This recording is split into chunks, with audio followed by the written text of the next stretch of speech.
Akizungumza kwenye presi, kocha mkuu wa klabu ya Young Africans amesema, "Kesho ni mchezo wetu wa kwanza kwenye hatua ya makundi. Kila mtu anasema ni kundi la kifo kwa sababu ya timu kubwa 4.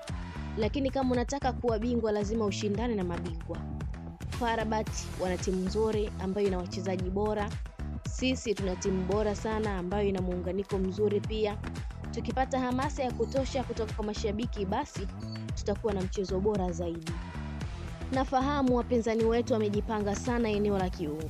Nina wachezaji 32 isipokuwa nina wachezaji wawili ambao wapo majeraha. Mmoja wao ni Clement Mzize ambaye ningependa kuchukua nafasi hii kumpongeza sana kwa kushinda tuzo ya goli bora Afrika. Nina imani tuzo hii itampa hamasa ya kupambana ili kurejea uwanjani na ari kubwa. Kumrazi. Falsafa yangu ni kuutawala mchezo kwa gharama yoyote ile. Nahitaji wachezaji wangu wajitume sana. Malengo yangu makubwa ni timu kucheza vizuri. Matokeo ya mchezo wa kesho naamini yatatokana na namna ambavyo tutacheza vizuri. Mimi naamini matokeo mazuri yanatokana na namna ambavyo tutaongeza utulivu na umakini. Dhamira ya wana Yanga wote wanahitaji siku moja kushinda taji la Afrika. Bado tupo kwenye mchakato bora wa kufika tunapohitaji kufika. Haijalishi ni lini tutapata hilo kombe, lakini dhamira ndio kitu muhimu. Kama tukiendelea na mradi huu basi tutafikia malengo. Kama tunahitaji kusonga mbele tunapaswa kujitathmini na kujifanyia tathmini ya namna gani tunachukua hatua kwenye mchezo. Kwa niaba ya wachezaji kaongea Dickson Job na kusema, kwa niaba ya wachezaji wenzangu tumejipanga vyema sana. Tuko tayari kukabiliana na kila mpinzani ambaye anakuja mbele yetu.